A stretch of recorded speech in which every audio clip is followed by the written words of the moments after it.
Israel గారు ధన్యవాదాలు అధ్యక్ష. శాంతి భద్రతల విషయంలో ఆంధ్రప్రదేశ్ పూర్తిగా విఫలమైంది అధ్యక్ష. ఎందుకంటే అధ్యక్ష, ఆంధ్రప్రదేశ్లో డాక్టర్ బాబాసాహెబ్ అంబేద్కర్ రచించినటువంటి రాజ్యాంగం నడవట్లేదు అధ్యక్ష. ఎందుకు నడుస్తుందంటే నారా లోకేష్ గారు ఒక రాజ్యాంగం రాసుకున్నారు అధ్యక్ష. ఒక రాజ్యాంగం రాసుకుని ఒక రెడ్ బుక్ రాజ్యాంగం రాసుకున్నారు అధ్యక్ష. ఆ రెడ్ బుక్ రాజ్యాంగం నడుస్తుంది అధ్యక్ష. అధ్యక్ష, రాష్ట్రంలో గంటకో హత్య, పూటకో మానవకం ఉన్నట్లు 3 పువ్వులు 6 కాయలుగా ఆంధ్రప్రదేశ్ విలవలాడిపోతుంది అధ్యక్ష. పోలీసు వ్యవస్థ పూర్తిగా కుప్పకూలిపోయింది అధ్యక్ష.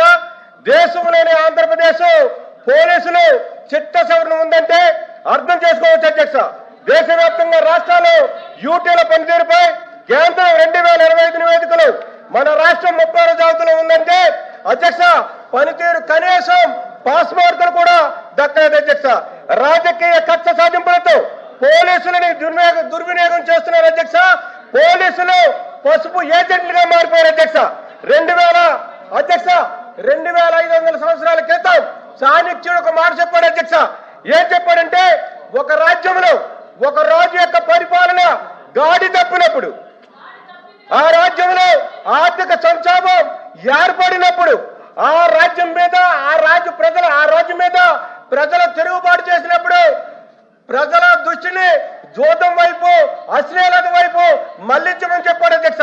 అదే జరుగుతుంది అధ్యక్ష ఈ ప్రభుత్వంలో. అధ్యక్ష, ప్రజా కంటక పాలన కాదు, ప్రజారంజక పాలన అందిస్తామని, ప్రజా సంక్షేమ పాలన అందిస్తామని చెప్పి వచ్చిన మీరు కేవలం రాజకీయ కక్షపూరిత రాజకీయం చేస్తూ రెడ్ బుక్ రాజ్యాన్ని నడుపుతూ శాంతి భద్రతలకు పూర్తిగా విఘాతం కలిగిస్తున్నారు అధ్యక్ష. ఎన్ని మాటలు మాట్లాడారు అధ్యక్ష, ఎన్ని గొప్ప కవులు చెప్పారు అధ్యక్ష.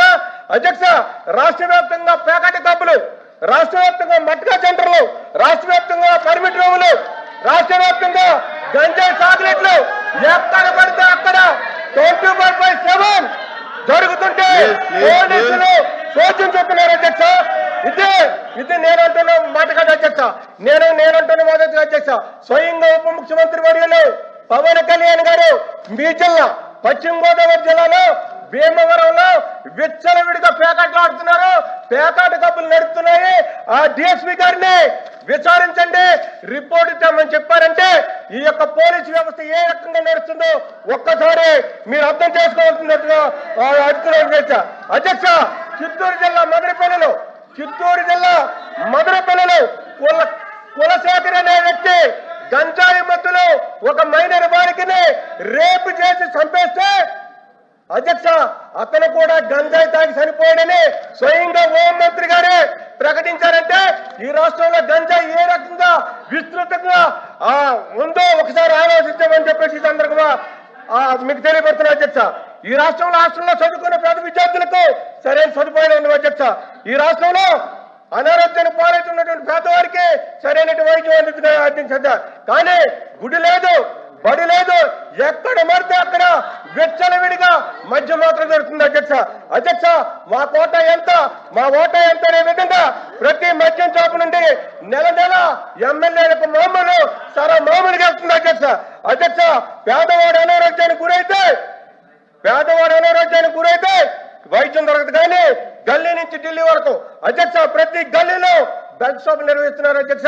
అధ్యక్ష, 24/7 దొరుకుతుంది అధ్యక్ష బెల్ట్ షాపులు.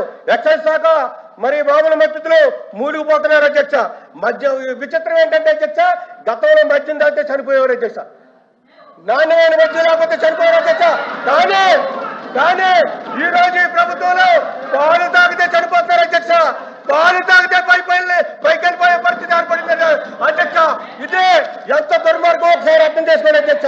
ఇది నిన్న రాజమండ్రిలో మా జిల్లాలో జరిగింది అధ్యక్ష. దీనికి ఎవరు బాధ్యత అధ్యక్ష?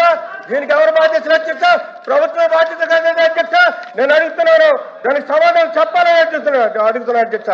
అధ్యక్ష, ప్రతి చోట దళితుల మీద అధ్యక్ష, ప్రతి చోట ఊళ్ళకు ఊదులు, దళితులు, బీచ్లు ఊళ్ళు వదిలిపెట్టి వెళ్ళిపోతున్నారంటే వీళ్ళు చేసినటువంటి దమనకాండలు, వీరు చేసినటువంటి దౌర్భాగ్యాలు, వీరు చేసినటువంటి దాడులకి భయపడి వెళ్ళిపోతున్నారు అధ్యక్ష. ఉదాహరణకి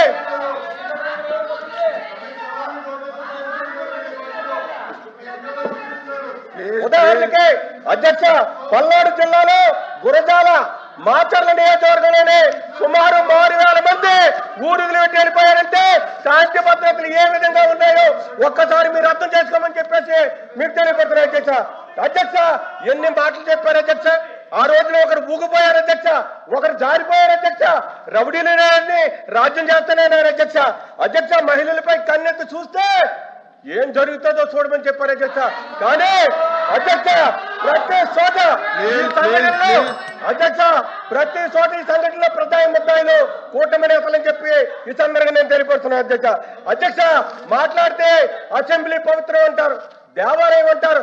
మరి ఈ అసెంబ్లీ నుంచే ఒక ఎమ్మెల్యే గారు మరి అమ్మాయిలతో మహిళలతో చాటింగ్ చేస్తే చిక్కుంటారు అధ్యక్ష ఈ ప్రభుత్వానికి అని చెప్పేసి ఈ సందర్భంగా మనం చేస్తున్నాను అధ్యక్ష.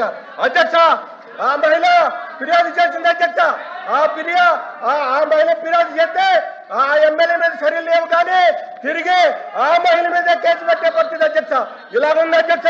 అధ్యక్ష ఇసుక స్మగ్లింగ్, మట్టి స్మగ్లింగ్, బియ్యం స్మగ్లింగ్, గంజా స్మగ్లింగ్ ఇన్ని జరుగుతున్నా క్యాసు సూట్ కేసు వ్యవస్థల కింద స్థాయి నుండి పెద్ద స్థాయి వరకు పోలీసులు కుమ్మక్కై చిన్నబాబుకి ఎంత పెద్దబాబుకి ఎంత అన్నట్లుగా ఓటాలు పంచుకుంటున్నారు అధ్యక్ష. అధ్యక్ష అధ్యక్ష ప్లీజ్ ప్లీజ్ కూర్చోండి. అధ్యక్ష అధ్యక్ష హెరిటేజ్ మీద ఉన్న శ్రద్ధ అధ్యక్ష హెరిటేజ్ మీద ఉన్న శ్రద్ధ గంజాయి నివారణ మీద పెట్టాలి అధ్యక్ష. హెరిటేజ్ మీద ఉన్న శ్రద్ధ గంజాయి నివారణ మీద పెట్టాలి అధ్యక్ష. క్రికెట్ మీద ఉన్నటువంటి మోజు పేకాట క్లబ్బుల మీద పెట్టాలి అధ్యక్ష. అధ్యక్ష స్వయంగా ఎమ్మెల్యేని నా మాజీ మంత్రుల మీద దాడులు చేసి పెట్రోల్ బాంబులు వేసి ఇళ్లను దగ్గర పెడితే కేసులు ఉండవు అధ్యక్ష. తిరిగి బాధితుల మీద కేసులు నమోదు చేసి జైలుకు పంపే పరిస్థితి అధ్యక్ష. అధ్యక్ష దళితులకి మహిళలకి చిన్నారులకి ఈ ప్రభుత్వం లక్ష్యం ఉండదు అధ్యక్ష. అధ్యక్ష పోలీసులు శాంతి భద్రత విషయంలో పూర్తిగా చేతులు చేశారు అధ్యక్ష. అధ్యక్ష ఇటీవల అధ్యక్ష అధ్యక్ష ఇటీవల రాజధాని నడిపట్టైనటువంటి విజయవాడలో ఒక రౌడీ చెట్లు చనిపోతే 2,000 మంది రౌడీ చెట్లను గంజాయి రోడ్ల మీద అర్థం చేశారంటే ఈ ప్రభుత్వం యొక్క పనితీరు ఏ రకంగా ఒక్కసారి అర్థం చేసుకోండి అధ్యక్ష. అధ్యక్ష ఆ రోజు మన నాయకులు అధ్యక్ష ఆ రోజు మన నాయకులు మహిళల రక్షణ కోసం జగన్మోహన్ రెడ్డి గారు దిశ అప్పు తెచ్చారు, దిశ చట్టం తెచ్చారు, దిశ పోలీసు తెచ్చారు అధ్యక్ష.